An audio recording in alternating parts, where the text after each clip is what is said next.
జూబ్లీహిల్స్ ఉప ఎన్నికలో అధికార పార్టీ ఊహించని ట్విస్ట్ ఇచ్చింది. దాదాపు టికెట్ అతనికే ఖరారు అయిందని భావిస్తున్న సమయంలో గవర్నర్ కోట ఎమ్మెల్సీగా అవకాశం ఇచ్చింది. దీంతో జూబ్లీహిల్స్ ఉప ఎన్నికల్లో బరిలో కొత్త పేర్లు తెరపైకి వస్తున్నాయి. ఉప ఎన్నికలో టికెట్ కోసం పోటీ పెరుగుతుంది. ఇంతకీ హస్తం పార్టీ ఇచ్చిన ట్విస్ట్ ఏంటి? ఉప ఎన్నికల బరిలో టికెట్ ఆశిస్తున్నది ఎవరు?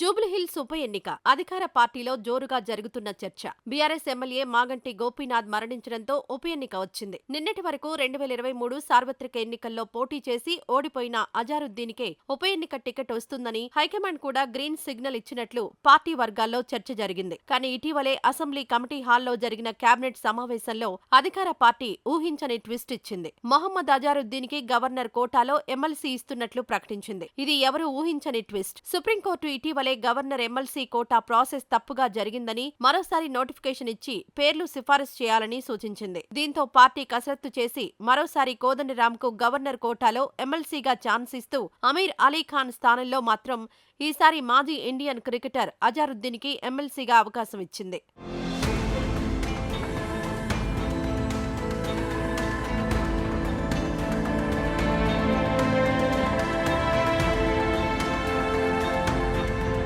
ఇది ఎవరూ ఊహించలేదు. అయితే ఇప్పుడు జూబ్లీహిల్స్ ఉప ఎన్నికల బరిలో ఉండేది ఎవరు? టికెట్ ఆశిస్తున్నది ఎవరు? పార్టీ ఎవరి వైపు మొగ్గు చూపుతోంది? ఎందుకు బరిలో ఉన్న అజారుద్దీన్కి సడన్ గా ఎమ్మెల్సీగా అవకాశం ఇచ్చిందనే ప్రశ్నలు తెరపైకొస్తున్నాయి. అజారుద్దీన్ తర్వాత బలంగా టికెట్ కోసం ప్రయత్నాలు చేస్తున్నది యాదవ్ సామాజిక వర్గం నుండి నవీన్ యాదవ్. 2023 సార్వత్రిక ఎన్నికల ముందే హస్తం పార్టీలో చేరి అప్పుడే టికెట్ ఆశించినా దక్కలేదు. దీంతో ఇప్పుడు ఎలాగైనా హస్తం పార్టీ టికెట్ దక్కించుకోవాలని నవీన్ యాదవ్ ప్రయత్నాలు సాగిస్తున్నారు. ఒకవేళ టికెట్ రాకపోయినా సరే ఎలాగైనా బరిలో ఉండాలనే ఆలోచన కూడా ఉన్నట్లు జూబ్లీహిల్స్ వర్గాల్లో చర్చ జరుగుతోంది.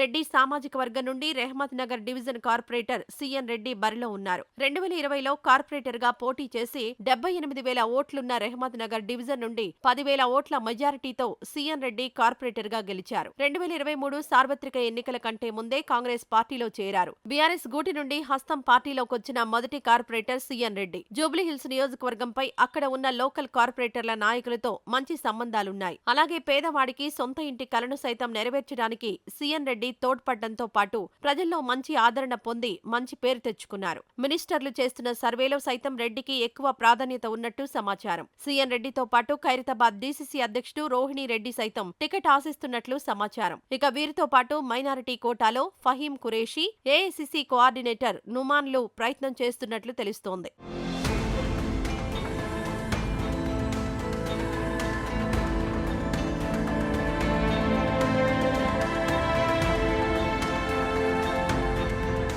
ఇక మరోవైపు యాదవ సామాజిక వర్గం నుండి మాజీ MP working president Anjan Kumar Yadav సైతం తనకు టికెట్ ఇవ్వాలని కోరుతున్నారు. 2023 అసెంబ్లీ ఎన్నికల్లో ముషీరాబాద్ నుండి పోటీ చేసి ఓడిపోయిన అంజన్ కుమారుడు అనిల్ కుమార్ యాదవ్ కి పార్టీ రాజ్యసభ ఇచ్చింది. ఇప్పుడు అంజన్ కుమార్ యాదవ్ మరోసారి జూబ్లీహిల్స్ టికెట్ ఆశిస్తున్నారు. ఇక మరో బీసీ అభ్యర్థి మాజీ కార్పొరేటర్ మురళీ గౌడ్ కుమారుడు సైతం ఎన్నికల కంటే ముందే హస్తం పార్టీలో చేరారు. 2014 అసెంబ్లీ ఎన్నికల్లో టీఆర్ఎస్ అభ్యర్థిగా పోటీ చేసి ఓడిపోయారు. బలమైన బీసీ గౌడ సామాజిక వర్గం ఆపై జూబ్లీహిల్స్ పై మంచి పట్టుంది. సర్వేలో కూడా మురళీగౌడ్ పేరు ఉన్నట్లు వార్తలు వినిపిస్తున్నాయి. అజారుద్దీన్ కి గవర్నర్ కోటా ఎమ్మెల్సీ ఇవ్వడంతో జూబ్లీహిల్స్ ఉప ఎన్నికలో టికెట్ పై చాలా మందికి ఆశ కలిగింది. దీంతో ఎవరి ప్రయత్నాలు వారు చేస్తున్నారు. మరి పార్టీ ఎవరికి టికెట్ ఇస్తుందనే దానిపై ఉత్కంఠ నెలకొంది.